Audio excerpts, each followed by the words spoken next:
Bima Menyapa, dan pada episode kali ini kita akan kembali berbincang-bincang, dan tema kita kali ini adalah tema yang mungkin saat ini juga masih cukup hangat dan masih akan hangat sampai 2024, yakni tema kita tentang pemilu 2024. Dan kita akan membahas satu topik khusus, yakni tantangan penyelenggaraan dalam menghadapi pemilu serentak 2024 khususnya di Kabupaten Bima.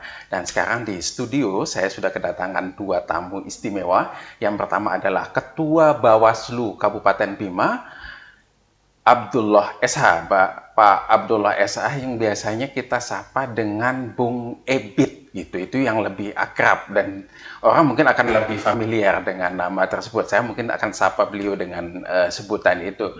Assalamualaikum Bung Ebit. Waalaikumsalam, Bung Pian. Gimana kabar? Alhamdulillah. Oke, terima kasih. Dan juga hadir di studio pada kesempatan ini yakni Ketua Divisi Sumber Daya Manusia, Partisipasi Masyarakat, Pendidikan Pemilih, Sosialisasi dan Pendidikan Pemilih KPU Kabupaten Bima, Bung Adi Supriyadin. Assalamualaikum, Bung Adi. Waalaikumsalam warahmatullahi wabarakatuh. Ini nama divisinya ini panjang agak sekali, panjang ini, susah sekali untuk menghafalnya gitu kan. Sepanjang urusan pemilunya nih, Bang. Oke, iya, benar-benar sampai 2024 nanti. Dan ya, pemirsa, tentu kita juga tahu bahwa tahapan pelaksanaan pemilu tahun 2024 atau pemilu serentak, pemilihan presiden, wakil presiden, pemilihan DPD RI, DPD RI, DPRD Provinsi, DPRD Kabupaten Kota itu sudah mulai berjalan, dan sekarang tahapannya sudah cukup banyak, dan nanti kita ingin mengetahui apa saja tahapan yang sesungguhnya sudah dilewati dan apa sesungguhnya menjadi tantangan dari tahapan yang sudah dilewati tersebut. Dan kita akan mengupas ini bersama dua narasumber kita, dan mungkin yang pertama yang ingin kita ajak berbincang yakni dari KPU, Bung Adi. Bung Adi, ya. Nah, mungkin bisa disampaikan kepada publik, kepada masyarakat khususnya yang ada di Kabupaten Bima tentang tahapan pelaksanaan pemilu kita ini. Nah, apa saja kemudian tahapan yang sudah berjalan dan saat ini tahapan apa yang sedang berlangsung? Baik, terima kasih pemirsa Bima TV yang kami hormati, bahwa KPU Kabupaten Bima selaku pelaksana teknis dalam menyelenggarakan tahapan pemilu tahun 2024 secara nasional bersamaan dengan launching pelaksanaan pemilu 2024 pada bulan Juni tahun 2022 yang lalu, itu menandai tahapan awal yang dilaksanakan oleh KPU seluruh Indonesia termasuk KPU Kabupaten Bima, karena ini merupakan event nasional, event negara, agenda kebangsaan yang dukungannya adalah dukungan negara secara support sistemnya. Kami melaksanakan itu sejak bulan Juni, dan pada prinsipnya ada 3 agenda penting kalau kita bicara soal pemilu. Yang pertama, pelaksanaan pemilunya itu bagian dari perencanaan dan sebagainya, kemudian pelaksanaan pemilunya sendiri, dan nanti di akhir adalah tahapan evaluasinya. Secara garis besar ada 3 poin itu. Nah, di awal kita sudah melaksanakan launching, kemudian perencanaan anggarannya, kemudian penyusunan produk hukum dan sebagainya. Ini menjadi tahapan-tahapan awal yang dilaksanakan. Nah, sekarang apa yang dilaksanakan oleh KPU bersama jajaran di tingkat bawah, baik kecamatan maupun desa hingga Pantarli. Ada beberapa tahapan yang saat ini berjalan. Yang pertama itu tahapan verifikasi faktual kedua untuk dukungan dan sebaran bakal calon DPD yang saat ini sedang berjalan mulai dari tanggal 26 Maret dan sesuai jadwal akan berlangsung sampai 5 April mendatang. Itu untuk verifikasi kedua yang merupakan rangkaian dari tahapan pencalonan DPD nih, Bang, perseorangan. Kemudian yang sedang berjalan juga saat ini adalah tahapan penyusunan daftar pemilih. Nah, ini yang prosesnya masih agak panjang ke depannya. Proses pelaksanaan penyusunan daftar pemilih ini juga sudah dimulai dengan proses pencocokan dan penelitian data pemilih, atau yang kita kenal dengan coklit yang dilaksanakan oleh Pantarli. Dan itu kira-kira untuk tahapan coklitnya sudah berakhir, dan sekarang masuk pada tahapan penyusunan daftar pemilih hasil pemutahiran. akan menuju ke daftar pemilih sementara atau DPS. Oke, nah pada untuk tahapan-tahapan sebelumnya yang sudah dilakukan, apa kemudian ada hambatan atau tantangan yang dihadapi oleh KPU sendiri sebagai penyelenggara? Ya, kalau bicara tantangan, kita menyebutnya pas ya, tantangan bukan masalah ya. Kalau kita mau nyebutnya masalah, ini akan menjadi beban pekerjaan dan tugas kita. Kita nyebutnya tantangan sehingga kita bisa mencari formulasi jalan keluarnya. Kalau kita bicara soal tantangannya ya dinamis lah yang dihadapi oleh teman-teman di tingkat bawah. Karena terutama kerja pemutahiran data pemilih sekarang tidak hanya berbasis manual, tapi juga dilaksanakan by aplikasi. Ada aplikasi yang kita kenal dengan aplikasi e-Coklit. Jadi rangkaian proses yang dilaksanakan oleh teman-teman Pantarli di tingkat bawah dalam proses pemutahiran data pemilih, selain dilaksanakan Coklit secara manual, dia juga harus merekap melalui Excel, kemudian direkap juga di Coklit juga melalui e-Coklit aplikasi itu. Nah, kendala yang dihadapi ya tentu bicara soal aplikasi, bicara soal dukungan teknis sumber daya jaringan di tingkat desa yang sebenarnya tidak merata untuk akses jaringan. Itu yang pertama. Yang kedua, ada daerah-daerah yang spot. Betul, yang masih terkendala jaringan itu, sehingga itu menghambat update Coklit yang dilaksanakan oleh teman-teman tingkat bawah. Kemudian tentu saja kita bicara soal sumber daya manusianya. Mengoperasikan aplikasi ya butuh orang yang sudah akrab dengan itu. Nah, kira-kira itu gambaran tantangan. Jadi apa yang sebenarnya kemudian berbeda dari tahapan misalkan untuk Coklit, yang berbeda dari proses Coklit saat ini dengan sebelumnya? Nah, dan apakah kemudian proses Coklit yang berlangsung saat ini atau yang sudah berjalan itu lebih bisa memperbaiki persoalan data pemilih kita?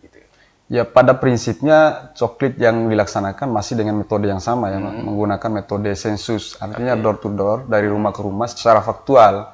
Nah, tetapi kami meyakini dengan optimis bahwa proses pemutahiran data yang saat ini sedang dilaksanakan dengan maintenance aplikasinya yang juga terus dikembangkan oleh KPU melalui aplikasi e-Coklit itu, kemudian Sidali yang dulu memang kita akui ya ada trouble di sistemnya dan sebagainya, tapi secara terus-menerus saat ini sedang diperbaiki. Nah, sehingga kami yakin pembacaan data-data yang lebih akurat dan valid itu bisa dilakukan oleh sistem yang yang sudah ada saat ini.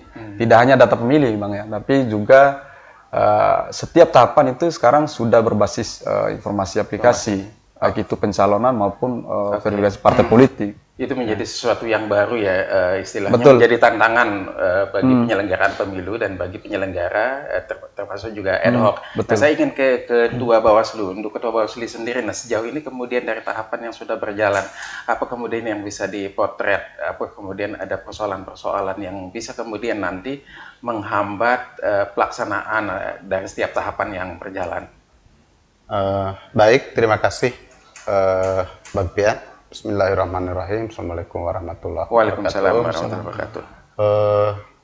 Dari rangkaian tahapan yang dilakukan oleh KPU secara teknik, mulai dari tahapan persiapan, termasuk tahapan pembentukan badan ad hoc, terus tahapan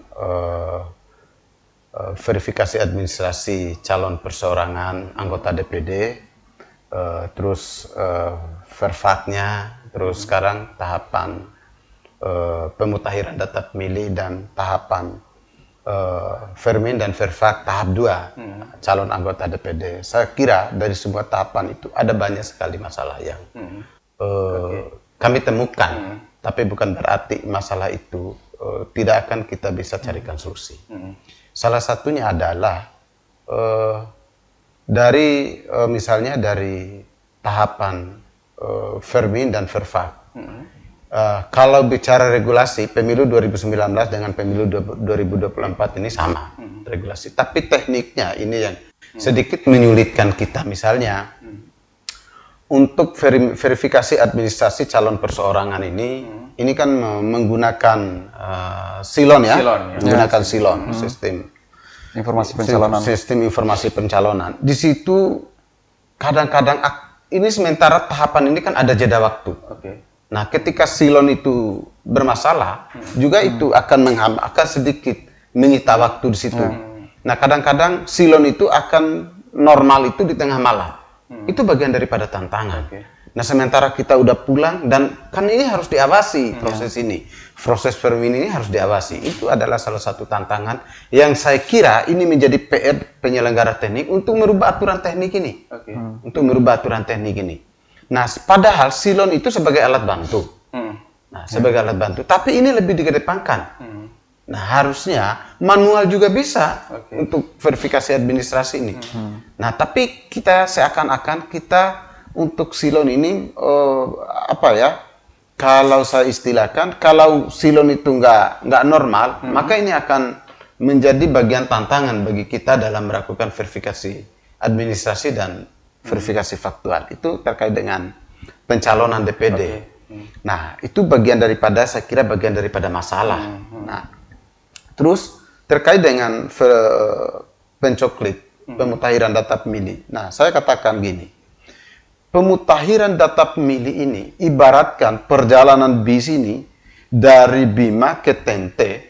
Di sepanjang jalan ini bisa menaikkan penumpang, tapi di sepanjang jalan ini ada terus masalah. Ada terus masalah. Pertama, kalau saya melihat dari sisi regulasi tentang pemutahiran data pemilih. Nah, sekarang masa kerja coklik ini kan 2 bulan. 2 bulan Pantarlin ini. Tapi pelaksanaan coklik ini 1 bulan. Nah, ini bagian daripada persoalan yang saya kira untuk kita luruskan, terutama di teman-teman teknik, di teman-teman KPU. Belum lagi coklik saat ini di tengah masyarakat sedang sibuk berladang di sawah, di gunung, dan seterusnya. Coklik itu, pengertian coklik, melakukan penelitian dan pencocokan terhadap nama pemilih yang ada dalam daftar pemilih yang berpotensi, DP4. Tetapi nyatanya, kadang-kadang Pantarlin, nggak ada orang tulis tiket lalu stempel. Tidak mencocokkan nama orang yang ada dalam DP4 itu. Kemudian itu sesuai atau tidak? Sesuai atau tidak. Nah, itu di situ saya kira itu masalah juga yang saya kira ini perlu juga harus kita luruskan secara bersama. Jangan sampai kita coklik orang yang nggak ada.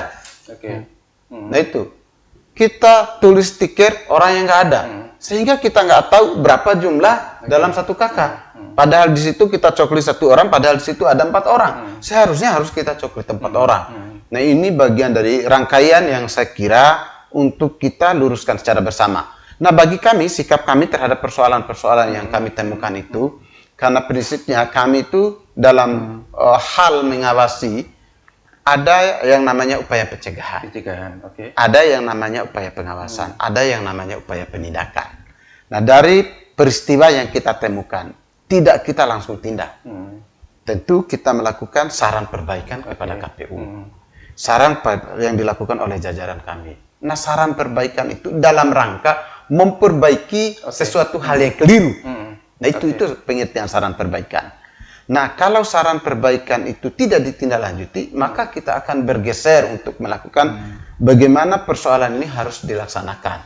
Baru upaya terakhir itu adalah penindakan. Nah, kemarin teman-teman kami sudah melakukan saran perbaikan kepada KPU dengan serangkaian masalah yang kita hadapi dan masalah yang kita temukan.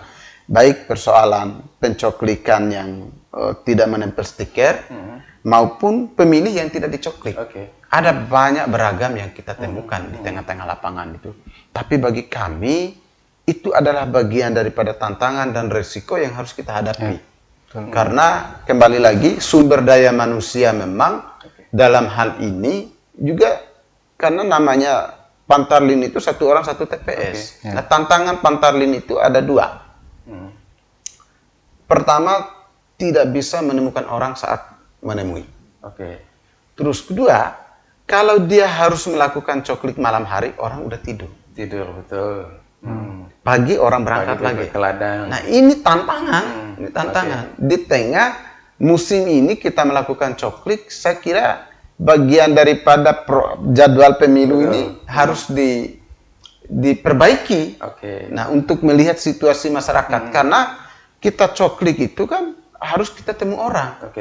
Betul. Kemarin itu, misalkan iya. lagi orang lagi berladang, Berladang, berjagung, iya. kemudian tambah lagi dengan hujan, musim hujan. Iya, musim hujan. Ini bagian daripada resiko dan tantangan di samping letak geografik, apalagi ada sistem ecoklik. Oke. Sinyal, misalnya ada beberapa kecamatan yang saya kira sinyal HP itu tidak normal.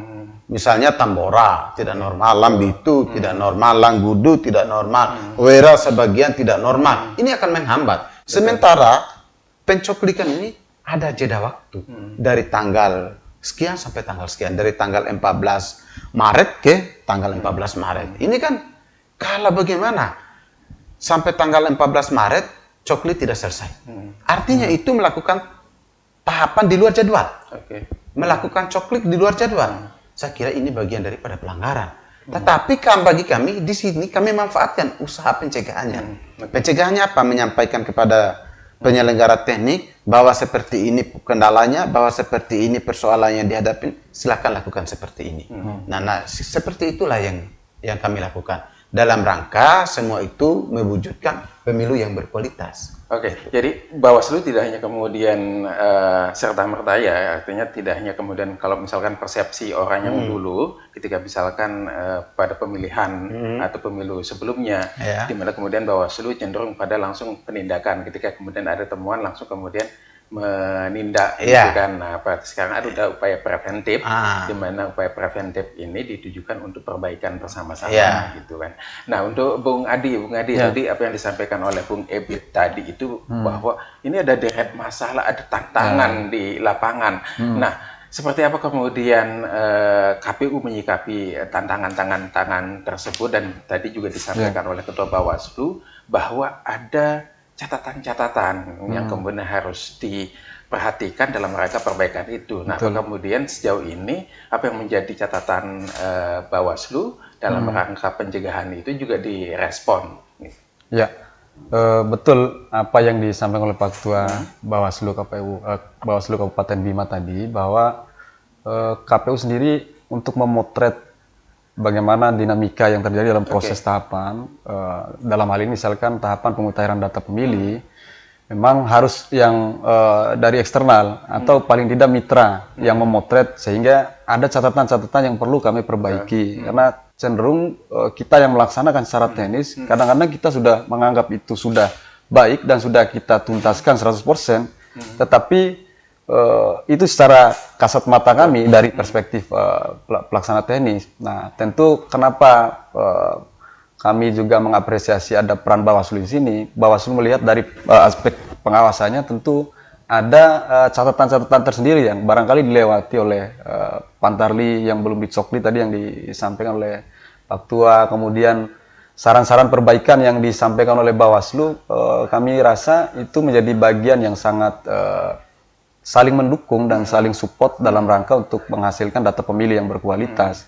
Tujuan yang ingin disampaikan oleh Bawaslu dan KPU saya kira sama. Kita ingin menuju ke arah yang sama dengan tujuan untuk pemilu yang berkualitas.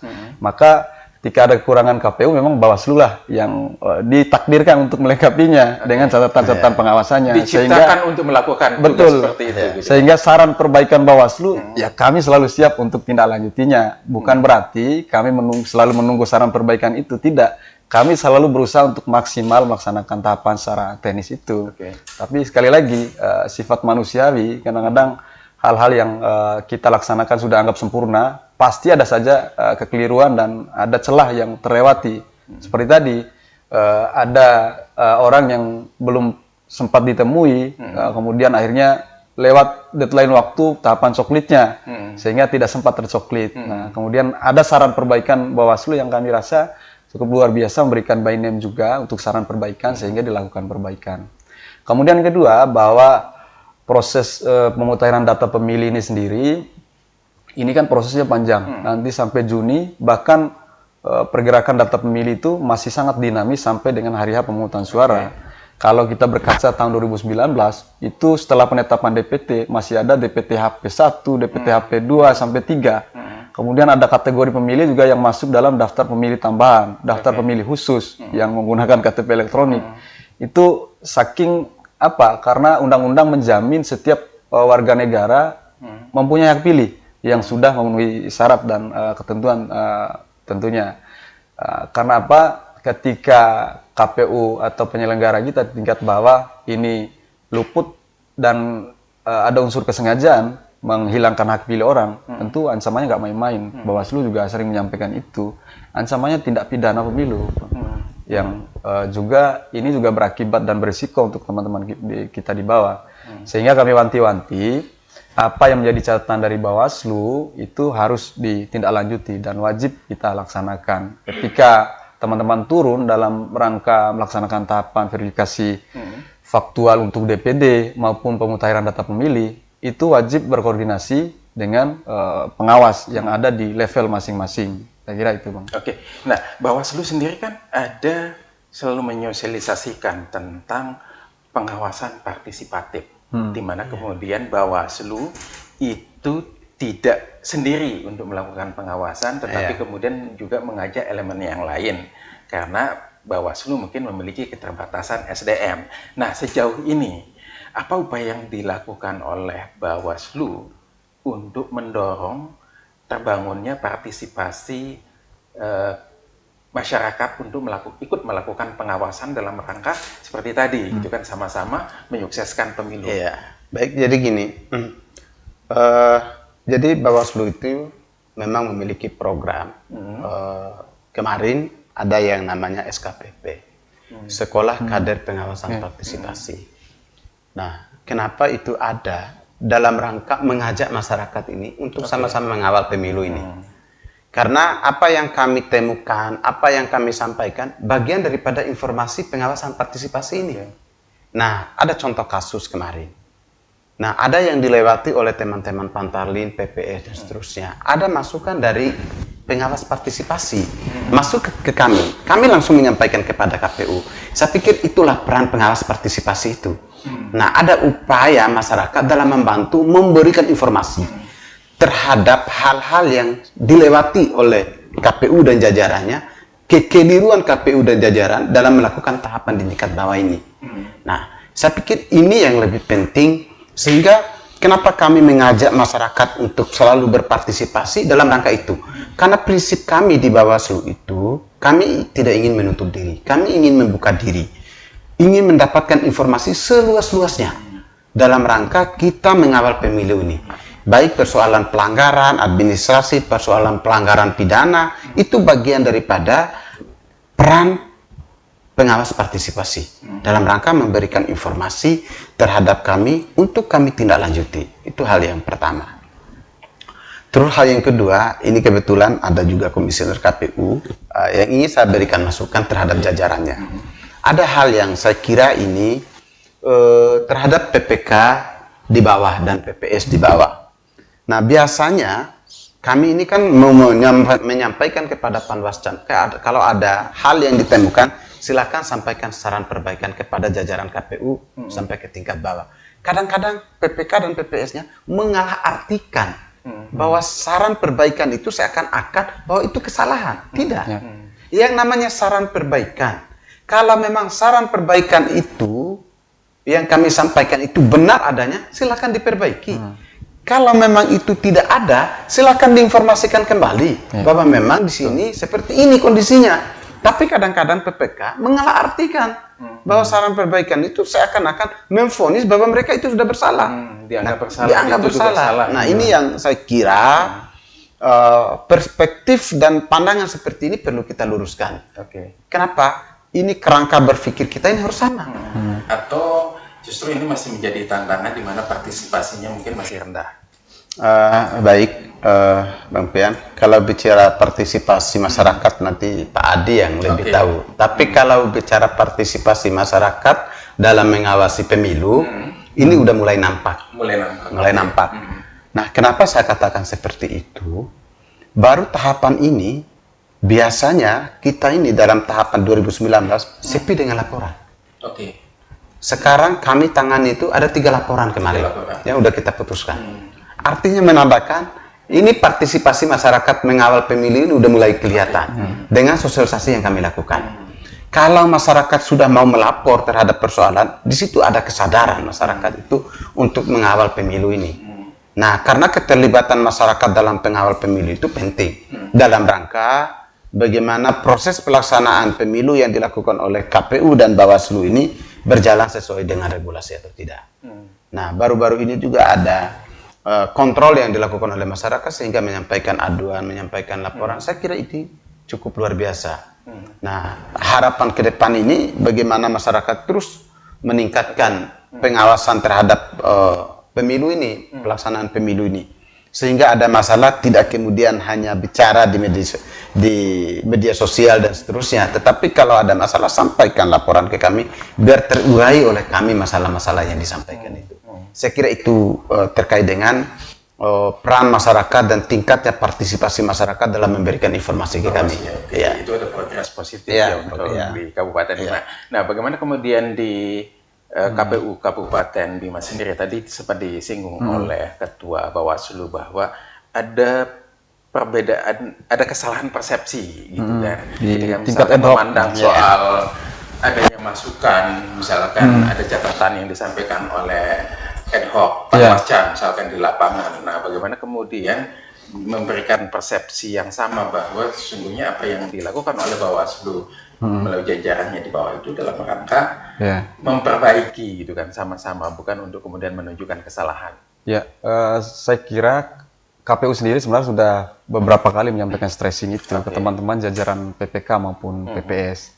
Nanti insya Allah ada forum lagi untuk bersama dengan teman-teman PPK dan PPS. Kembali nanti kami akan stressing lagi lah. Tetapi secara umum sebenarnya kami sudah menyampaikan penegasan ke teman-teman di jajaran PPK dan PPS bahwa kerja pemilu ini kerja kolaboratif, tidak bisa oleh KPU sendiri. Bawaslu juga tidak bisa sendiri, Bawaslu. Makanya kerja kolaboratif. Ketika ada saran perbaikan, himbauan, dan bahkan rekomendasi dari Bawaslu, ya itu memang tugasnya Bawaslu untuk menyampaikan itu ke KPU. Sehingga jajaran kami tingkat bawah, kami minta apapun yang disampaikan oleh Bawaslu maupun itu misalkan saran perbaikan melalui koordinasi lisan, apalagi tertulis yang lebih-lebih disampaikan. Yang sering kami terima misalkan himbauan dan saran perbaikan. Ini suatu hal yang sangat positif menurut kami. Karena iklim kerja kolaboratif ini semakin terbangun dengan baik di tingkat PPS maupun tingkat PPK. Kenapa terbangun dengan baik? Karena rutin himbauan dan saran perbaikan itu masuk. Ini kan menandakan bahwa kerja kolaboratif itu jalan, Bang, kan gitu. Justru kalau nggak ada saran perbaikan dan himbauan Bawaslu, orang nanti akan banyak Bawaslu ngapain itu. Nah, ini harus dilihat secara positif oleh teman-teman tingkat bawah. Ada himbauan dan saran perbaikan dari Bawaslu, berarti ini ada upaya sama-sama mengawal pemilu ini dengan baik. Nah, itu makna positif yang harus kita partisipasi dalam setiap tahapan.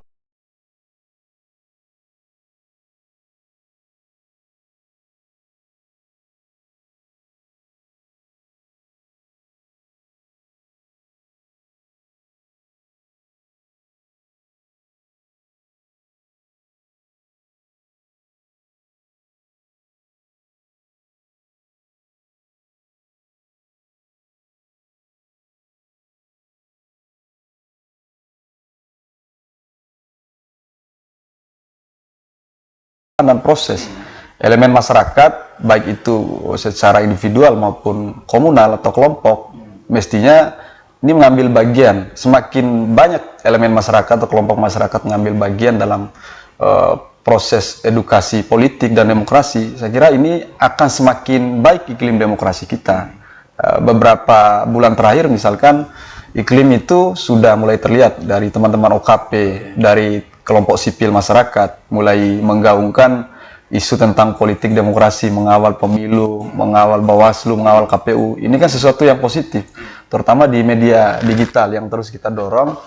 Karena sekali lagi bahwa tahapan pemilu ini ya kan tidak hanya data pemilih, Bang, tidak hanya verifikasi anggota DPD. Ini ada tugas dan tanggung jawab lain yang juga perlu kita lakukan. Apa itu? Edukasi politik ke masyarakat, edukasi tentang literasi berdemokrasi dan berpolitik yang baik ke masyarakat. Tahapan-tahapan pemilu misalkan ini kan harus tersiarkan ke masyarakat. Masyarakat sudah tahu belum hari H pemungutan suara, kapan tanggal pemungutan suara, berapa jenis surat suara nanti yang akan dicoblos. Walaupun tahapannya belum sampai ke arah situ. Tapi literasi kepemiluan itu juga tidak kalah pentingnya dari hal-hal teknis yang kita bahas tadi, karena itu akan nanti menjadi indikator penting untuk mengukur capaian kesuksesan pemilu. salah satunya adalah angka partisipasi masyarakatnya. Selain nanti secara teknis kan bisa lihat kita angka golputnya berapa, kemudian angka kesalahan dalam pencoblosan berapa. Ini kan bisa menjadi indikator semua untuk mengukur capaian kinerja kita ke depan. Oke, baik. Nah, untuk kedepannya apa yang kemudian menjadi tahapan yang akan dilalui oleh KPU? Mungkin ada hal-hal yang perlu menjadi catatan ke depannya, khususnya mungkin Bawaslu terhadap KPU menghadapi tahapan yang berikutnya. Nah, kalau misalkan boleh tahu apa tahapan berikut setelah kemudian tahapan yang sudah dilakukan saat ini. Oke, baik, terima kasih. Kalau bicara catatan, hanya satu yang saya harap pada teman-teman KPU dan jajaran, kepada kita semua. Koordinasi hari ini perlu kita tingkatkan. Oke. Sebab melalui koordinasi ini, semua tahapan yang kita lewati, insya Allah, kalau ada masalah pasti cepat tertangani. Kalau koordinasi kita kuat. Tapi kalau koordinasi kita lemah, kita akan bicara sendiri-sendiri. Regulasi kita seperti ini, menurut Perbawaslu-nya seperti ini, menurut PKPU-nya seperti ini, artinya akan benturan nanti. Tapi kalau kita menempatkan persoalan itu ada menjadi persoalan bersama, untuk kita selesaikan secara bersama, tentu dalam konstitusionalnya, maka masalah itu pasti selesai. Dan semua tahapan itu tidak akan ada hambatan. Cukuplah kita hadapi persoalan-persoalan di luar. Nah, karena internal penyelenggara itu harus bisa seiring sejalan, harus berkuat koordinasi. Baru bisa seiring sejalan, koordinasi ini harus jalan. Saya kira ini yang perlu kita kedepankan untuk kedepannya. Karena ke depan tahapan ini banyak sekali tahapan-tahapan yang saya kira itu tantangannya lebih besar lagi. Apalagi tahapan pencalonan DPRD, DPD, DPR, pencalonan menuju kampanye, penetapan DCT, dan itu ada banyak tahapan-tahapan yang saya kira itu berat bagi kita, dan ini membutuhkan koordinasi yang lebih kuat lagi bagi kita semua. Saya kira ini. Oke. Nah, untuk KPU sendiri seperti apa untuk menghadapi tahapan-tahapan berikutnya supaya kemudian belajar mungkin dari pengalaman-pengalaman tahapan sebelumnya, nah apa yang kemudian menjadi yang pertama buat KPU? Untuk jajaran kita sendiri sebenarnya, PPK, PPS, dan sekarang sudah ada Pantarli. Ini baru mukadimah istilahnya. Tahapan pemilu ini kan baru 2022 Juni kemarin, ini baru masuk tahapan pemutahiran data pemilih yang disampaikan oleh Pak Ketua Bawaslu tadi. Setelah ini masih ada tahapan pencalonan DPR legislatifnya, kemudian presiden, ada tahapan kampanye. Panjang lagi sampai 14 Februari 2024 nanti, bahkan setelah itu masih ada tahapan yang harus diselesaikan lagi. Artinya apa? Teman-teman jajaran tingkat bawah perlu mengatur ritme kerja dengan baik sehingga maksimal dalam hal output. Ya, kita juga tidak berharap bahwa ada jatuh korban seperti 2019 ya, karena beban tahapan tugas yang cukup berat bagi teman-teman jajaran ad hoc. Ini harus mulai di-manage dengan baik. Bagaimana teman-teman PPK, PPS, dan Pantarli ini mengatur ritme kerjanya. Kapan harus bekerja, kapan harus istirahat, jangan bekerja gitu. Nah, itu kan harus diatur. Karena kita juga tidak ingin para jajaran ad hoc kita juga pada jatuh sakit. Apalagi sampai hal-hal yang tidak kita inginkan. Yang kedua, bahwa kerja pemilu ini adalah kerja kolaboratif sekali lagi. Bahwa ada Bawaslu, ada elemen masyarakat yang juga harus dilibatkan dalam setiap proses tahapan yang sedang berjalan dan dilakukan. Ketika melaksanakan pemutahiran data pemilih, maka jangan lupa bahwa ada Bawaslu yang harus dilibatkan. Minimal koordinasi. Yang tadi saya sepakat apa yang disampaikan oleh Pak Ketua bahwa komunikasi kita sudah terjalin dengan baik selama ini. Level Bawaslu maupun di tingkat ad hoc. Tetapi harus kita tingkatkan koordinasi dan komunikasi itu, karena kadang-kadang kurangnya koordinasi ini membuat yang harusnya cair tidak cair, yang harusnya tidak buntu kemudian menjadi kebuntuan komunikasi dan informasi. Inilah kenapa koordinasi dan komunikasi itu penting yang harus kita lakukan. Kemudian yang ketiga, ini menjadi hal yang positif buat kita di Kabupaten Bima, baik Bawaslu maupun KPU. Saya kira bahwa 2 periode terakhir, baik pemilu maupun pilkada, Kabupaten Bima sudah membawa banyak kemajuan-kemajuan lah dalam hal yang positif, terutama capaian dalam aspek potensi konfliknya, kemudian harmonisasi kelembagaannya, kerja kolaboratifnya. Ini selalu diapresiasi oleh pimpinan kita di tingkat provinsi. Sekarang, ya mohon maaf, bukan menjelekkan daerah yang lain. Ini justru sudah bergeser ke daerah yang lain. Ada konflik misalkan, disharmonisasi antar lembaganya, kerja kolaboratifnya yang kurang. Ini di Kabupaten Bima, alhamdulillah sejauh ini sudah terjalin dengan baik. Tinggal kita tingkatkan lagi. Oke, jadi untuk IKP sendiri kita sejauh ini seperti apa, Pak Ketua IKP? Indeks kerawanan pemilu. Kemarin kita sudah launching indeks kerawanan pemilu ini, tapi memang untuk indeks kerawanan pemilu untuk 2023 ini nanti kan ada variabel-variabel yang kita lihat untuk menyusun indeks kerawanan pemilu. Nah, itu yang menjadi dasar kita untuk mengedepankan pencegahan, pengawasan, dan penindakan itu ketika kita melihat, oh dari sisi ininya indeks kerawanan pemilu itu yang perlu kita genjot. Tetapi dari sisi pengalaman, indeks kerawanan pemilu memang menjadi standar kita untuk menguatkan sisi pencegahan, sisi penindakan, dan sisi pengawasan ini. Kalau dilihat dari pemilu sebelumnya, ini agak mendingan, agak lebih bagus kesadaran masyarakatnya dalam melihat mengawal pemilu ini agar informasi itu disampaikan secara patuh dan secara baik. Itu sudah di konteks kebimaan, Bang ya? Iya, sudah konteks kearifan kebimaan dan kearifan lokalnya itu sudah makin kuat sekarang. Nah, itu. Oke. Baik, sepertinya kita akan akhiri bincang kita untuk episode kali ini, dan tentu nanti kita akan lanjut lagi di kesempatan yang lain untuk bincang lagi tentang, yang mudah-mudahan dengan topik yang lain lah. Oke, tentunya dengan topik yang lain ya kita akan melihat bagaimana kemudian dinamika yang berkembang nantinya. Dan baik pemirsa, itulah kemudian bincang kita dengan dua narasumber kita pada siang hari ini tentang bagaimana tantangan penyelenggara pemilu menghadapi pemilu serentak 2024. Ya, tentunya setiap tahapan yang berjalan pasti ada sesuatu hambatan, tantangan yang dihadapi. Tapi yang terpenting seperti tadi, Bawaslu melakukan tugas untuk kemudian bisa mengawal, mengawasi, kemudian juga memberikan masukan. Begitu juga panitia ad hoc yang ada di jajaran KPU itu juga kemudian mau menerima apa yang kemudian menjadi catatan-catatan, karena semuanya bermuara pada satu tujuan, bagaimana kemudian pemilu 2024 ini sukses. Tapi ada lagi pesan yang seperti disampaikan oleh Ketua Bawaslu bahwa, dan juga oleh Bung Adi tadi, bahwa tanpa partisipasi masyarakat pemilu tidak akan bisa sukses. Penyelenggara tidak akan mampu melakukan sesuatu dengan optimal tanpa ada partisipasi dari masyarakat, baik partisipasi dalam menyukseskan pemilu maupun partisipasi untuk kemudian mengawasi pelaksanaan pemilu.